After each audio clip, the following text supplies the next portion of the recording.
Duffy's Tavern, where the elite meet to eat. Special today, pig pickle feast. Archie speaking. Duffy ain't here. Oh, hello, Duffy. Yeah. Oh, yeah, must be 3 or 4 customers here already. You hear that, Duffy? You're in business again. Listen, Duffy, you picked out a very bad time to call up. Yeah, we're just going to go on the air for a broadcast. Now, wait a minute, Duffy. Don't get all excited. It ain't costing a cent. No, the network's doing it for prestige. Well, now, Duffy, I can't brandy words with you now. We're just going on the air, I'm telling you. Goodbye, Duffy. I'll see you later.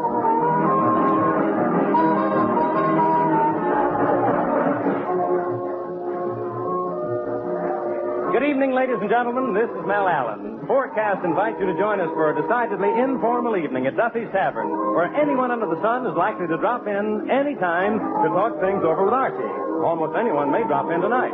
Now, people we're sure will be around, however, are Gertrude Neeson, Colonel Stoopnagle, Larry Adler, and John Kirby's orchestra. And now I turn you over to that past master of ceremonies, Archie.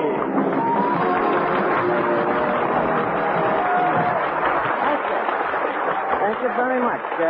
Good evening, ladies and gentlemen. This is the voice of Duffy's Tavern speaking, formerly Duffy's Bar and Grill and still owned by the same proprietorship. And we take great pride in presenting them great musicians, John Kirby and his high schoolians. They offer their own version of Royal Garden Blues. You will note that in the second chorus, the piccolo player hits a note so high that it can only be heard by a dog. Mr. Kirby.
Duffy's Tavern, where the elite meet to eat. The special today, pig's pickle feast.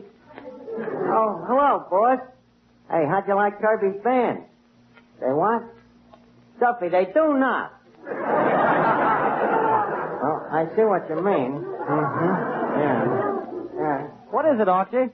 It's Duffy, Mr. Kirby. He says he thinks the band is great. All right, Duffy, I know. I can't tell a guy that, though. You don't understand artists, Duffy. You know, they're much more insensible than you and me. You gotta tolerate them. But Duffy, you haven't liked nothing since Chauncey Olcott cracked up on Mother McCree. You live in a graveyard full of Irish tenants. Wait a minute, Duffy.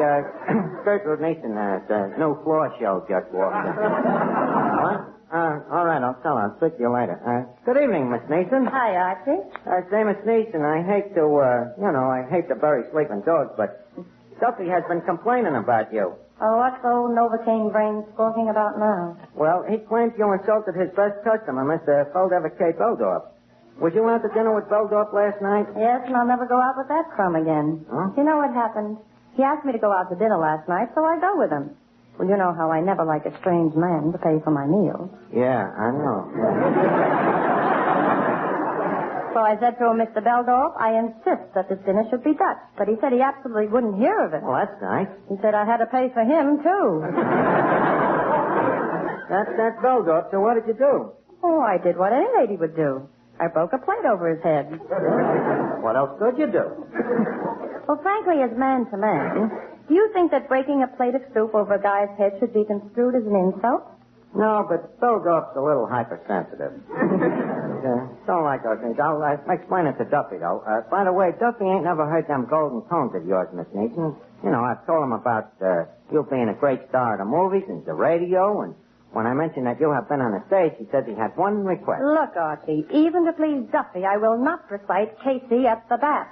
Well, all right, then. But would you mind rendering the customers with a song? All right, I'll do something especially for Mr. Duffy. Does he rumba? An amusing question, Miss Neeson. Proceed ahead.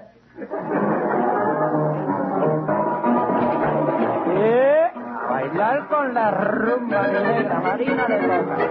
Mariana de Is a little knowledge quite good? Maybe it won't help you, but it should. You cannot travel unless you know how to say yes. That inspirational, so sensational, yes. In Spain they say, si, si. In France they say, oui, oui. Every little Dutch girl says, yeah, yeah. Every little Russian says, da, da. Well, sweetheart, tell me why. No matter how I try, you won't listen to my plea, you won't say yes in any language to me. Why don't you say, si, si? All the monkeys in the tree, they don't have to say, si, si. All they do is wag their little tail. That's a little gag that never fails. But, sweetheart, tell me why. No matter how I try, you won't listen to my plea. You won't say yes in any language to me. Why don't you say, si, si?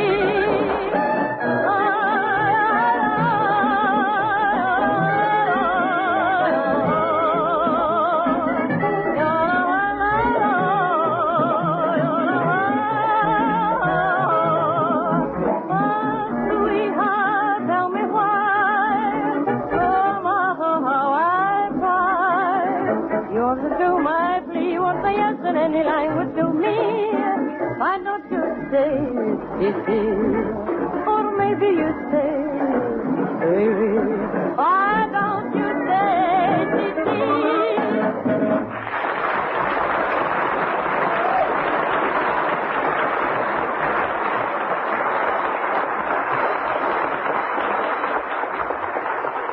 Excuse me. Good evening. Duffy's Tavern, where the elite meet to eat today's special pig's pickle feast. Archie speaking. Duffy ain't here. Oh, it's you again, Duffy.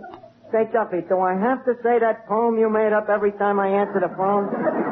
All right, I'll say it. Only we're going to be in trouble when the special is corned beef hash. Say, by the way, what did you think of Gertrude Neeson singing? What? Well, gee, Duffy, some people like her. What? A little more pizzicato.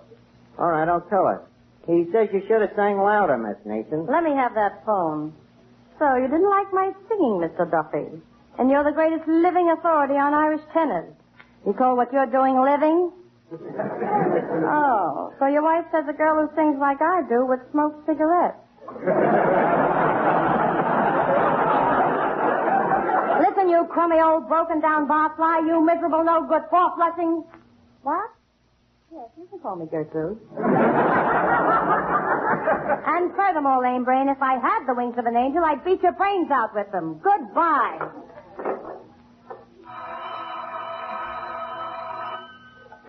Hello, Duffy. What's new? Duffy, you and your Irish tenors. Wait a minute, Dave. Colonel Stoopnagle just come in there. Good evening, Colonel. Harding, Screechy.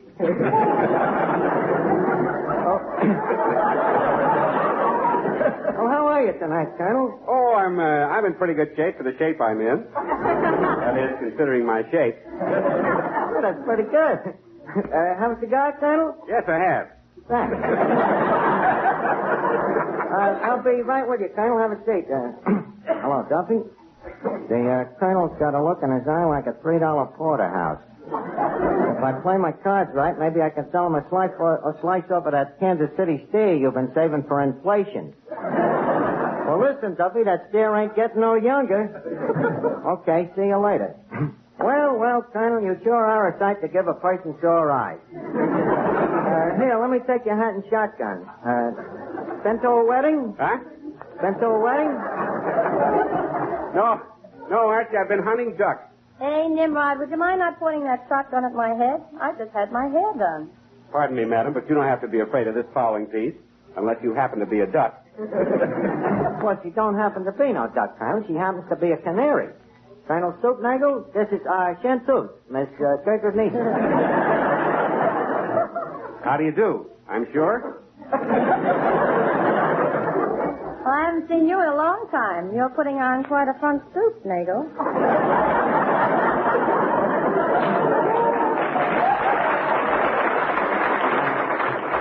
Better give me that foul piece, Colonel, and I'll put it out of harm's way. Hey, careful of that, Archie. That's no ordinary shotgun. It ain't, huh? It's what I call a sawed-on shotgun. Oh. You will also observe that it's made with one barrel on top of the other instead of side by side.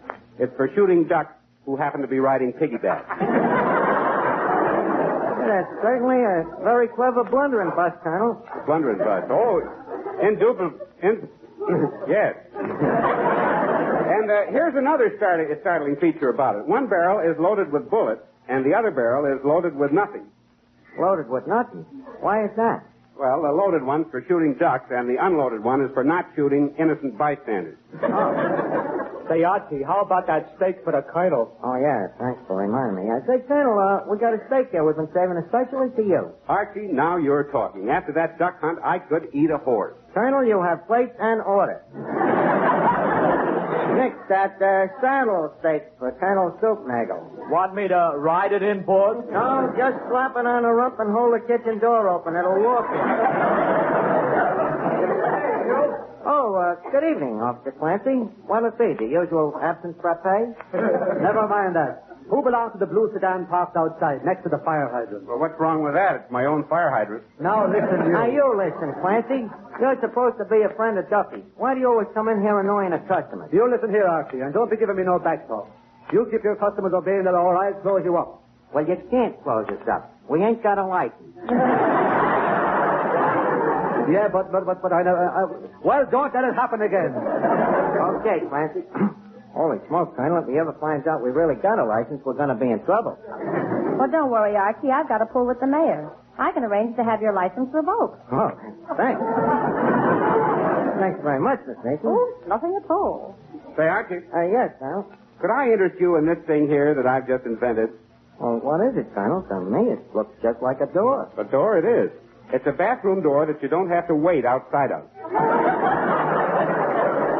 You don't have to wait outside. Well, why is that, Colonel? Because it opens into a closet. Gosh, Colonel, you sure have got a furtive mind.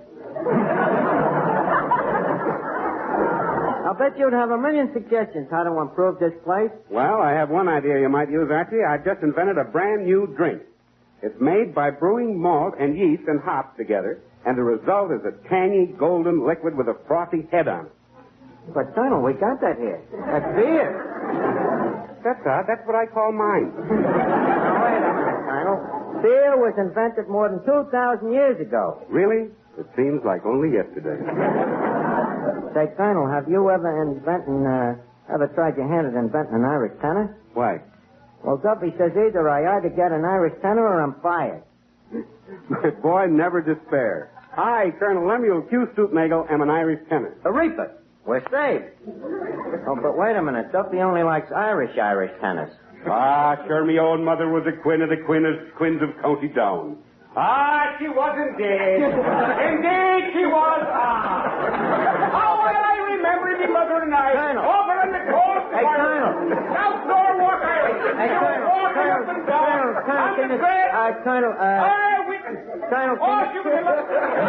Can you sing with a kind of a catch in your voice, maybe? Listen, Archie, when you hear me sing my wild Irish rose, you'll hear the lakes of Killarney.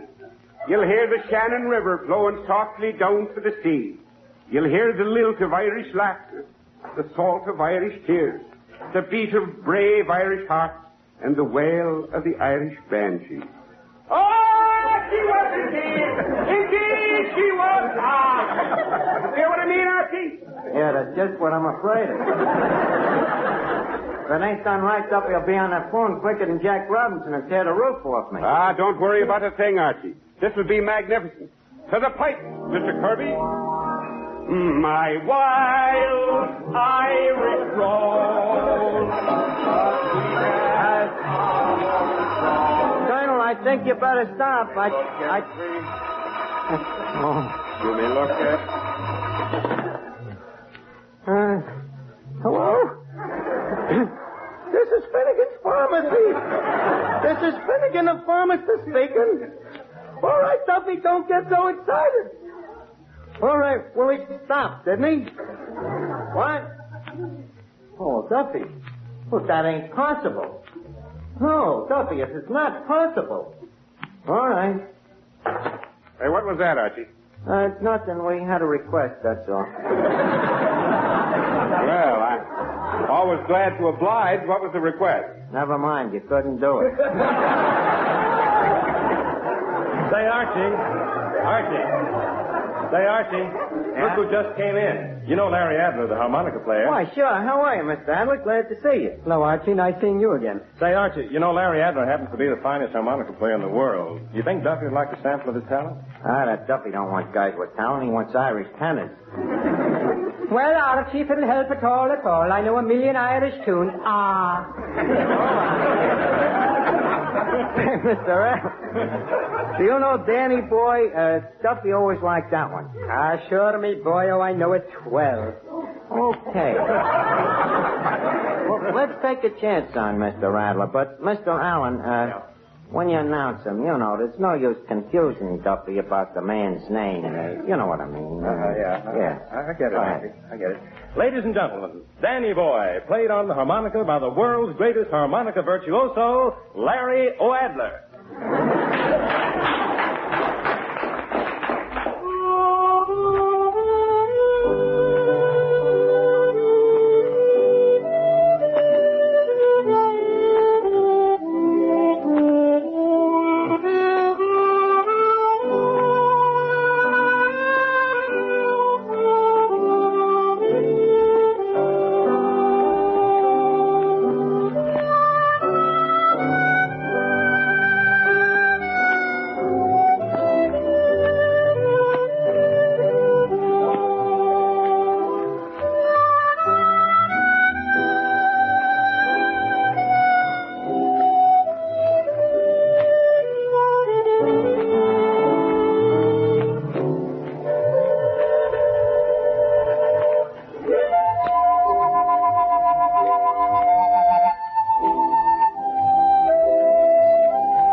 wonder if that could be Duffy.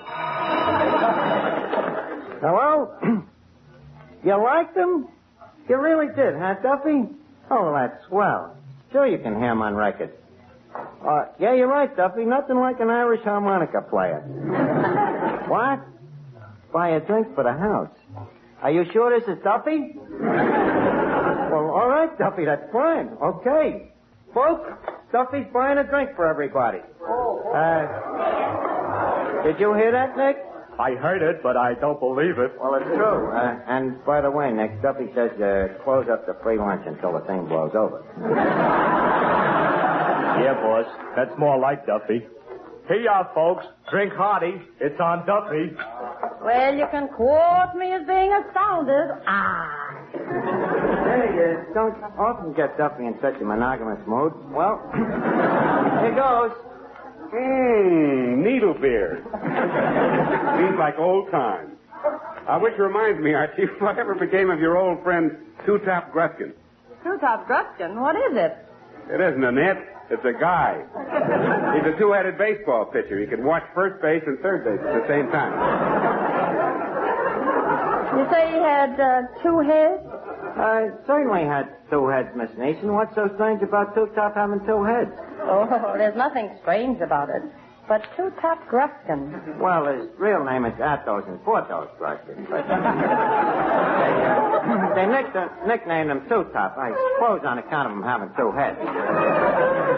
Very original. Yeah, what did become of Two-Top? Oh, he got married. Happily? Well, as he always shakes his head when you ask him, is he happily married? Yes and no. Well, why is that, Archie? Well, it all started the night that Two-Top's wife, whose maiden name was Inez Harrigan before she was married, the night that she met Two-Top at the Dollar Beer Rack at Masquerade Ball down here at Duffy's Bar and Grill. You know, the old place. Oh, yeah. Duffy announces that first prize for the best masquerade costume is going to be a free drink on the house, which, as you know, is a very rare offer from Duffy, outside of on St. Patrick's Day. Whatsoever, let's not digress. Anyway, the masquerade gets rolling, and there's terrific competition for the free drink when all of a sudden in comes the big piece of resistance himself. He comes in. Two-Top Gruskin himself. He comes as a pair of bookends. There's a pair of bookends? Yeah, with a book between his 2 heads. A book his mother gave him. A little book his mother gave him called My Son, My Son. I get it, boss. I get it. She knew him like a book, eh, boss? That's good, Nick. But let's not have no more of that. Well, anyway, when midnight comes, the judges give the first prize to the bookends. And when he takes off his mask, everybody is amazed to see that the winner is Two-Top. That's how he met Inez. When he takes his mask off, she gives him a quick glance, and then she turns around again and gives him another glance to confirm the first glance. And right away, it was love at first sight. And she says to me later, I don't know, Archie, there was just something different about him. Says, I guess it's that he was so tall, blonde, and brunette. Well, Two-Top falls for Inez, too, and it ain't 10 minutes before he's playing I Love You Truly on a harmonica and kissing her at the same time. So, finally he proposes marriages to her. Bigamy, huh? Yeah. So Inez says, okay, Two-Top, after all, twice a loaf is better than none. Hello, Duffy. You changed your mind. You've been thinking it over and you don't like her, Adler. But, Duffy, no, you can't take back free drinks after people have drank the drink. No, it's neither practical nor ethnical. But listen, Duffy, will you forget Chauncey old card? I'm in the middle of a story. Yeah, I'll call you back later. That's Duffy, no restraint. Well, anyway, as I was saying, Two-Top is so happy about Inez marrying him that he quick goes over to the bar to celebrate. So Duffy puts first prize to drink on the house down in front of him. But Harold, the bartender, says, don't you think it's pretty cheap, Duffy, giving a 2-headed guy just 1 drink? So Duffy says, okay, I'll be a sport. I'll give the other head the chaser. Sounds a bit parsimonious, Archie. Oh, yes, well, fella. Well, Two-Top takes the drink, see? But it seems he takes it with the head that he inherited from his father's side of the family. And the first thing you know, he can't stop drinking. Well, the head that's drinking the chaser tries to control him, but it's no use. So finally, the sober head winks at Duffy and says, better slip my Mickey, Duffy. Well, then the trouble really starts. Duffy, who's a little nearsighted, makes a mistake, and he puts the Mickey into the chaser. Well, in no time, both the two tops' heads is out like lights. Well, with this, Inez gets mad and she hollers, "You're drunk." So as one man, Two Top comes two, or rather he comes four, and he says, "Who's drunk?" So she says, "You are. You on the left." Says, "Come on, Porthos, I'll marry you, but I never want to see that other face again." And that's why, Colonel, to this day, if you ask Two Top, is he a happy married man, he always nods one head yes and shakes the other head no. Archie, that's a wonderful story. You're a natural-born raconteur. Thanks, I think. But I'll be a natural-born corpse if I don't get an Irish tenor for Duffy. Say, Archie. Oh, are you here again, Clancy? Yes, it was the last time I tell you to get that car away from the fire hydrant. Oh, Clancy, don't... Clancy, do you by any chance know any Irish tenors? Sure, and I'm an Irish tenor myself. Clancy Olcott. What's that, Miss Neeson? Clancy Olcott. If you can make an O-Adler out of an Adler, why can't Clancy be Clancy Olcott? But Olcott's dead. Does Duffy know that? Well, probably not. He still insists that John L. Sullivan is the heavyweight champion of the world. You see what I mean, Archie? Eureka, Miss Neeson. I think you've given me the mucus of an idea. Clancy, do you know when Irish eyes are smiling? Certainly. Well, what are we waiting for? Give me that microphone. Ladies and gentlemen, Duffy's Tavern takes great pride and pleasure in presenting, at the exclusive request of Mr. Duffy himself, that celebrated Irish tenor, N.C. Olcott. When Irish eyes are smiling, sure it's like a morning spring. In the lilt of Irish laughter, you can hear the angels sing. When Irish hearts are happy, all this world seems bright and gay. And when Irish eyes are smiling, sure they steal your heart away.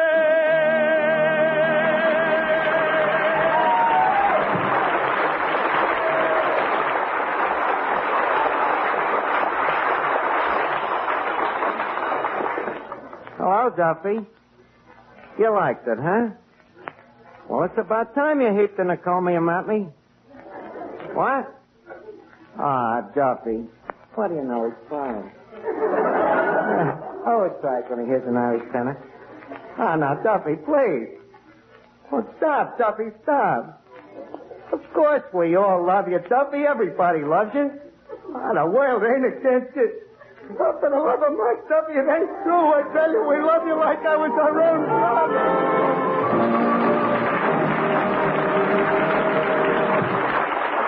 And that will give you a rough idea of what Duffy's Tavern will be like when and if it reaches the air regularly. Tonight's program, like each forecast show, is intended as a sample broadcast, an illustration of what you may expect of Duffy's Tavern if it eventually becomes a weekly radio feature. If you want to hear more from Archie, from Gertrude Neeson, from John Kirby's orchestra, and from the never audible but always active Duffy himself, write to CBS and tell us so. Your applause will help to make Duffy's Tavern a weekly broadcast feature. Next week, Forecast will present a full-hour show from Hollywood, a large-scale musical variety program called The Stars and States. The cast, headed by John Bowles, will include Virginia Vale, Nan Gray, Arthur Q. Bryan, and Governor Leo Daniel of Texas. This is the Columbia Broadcasting System.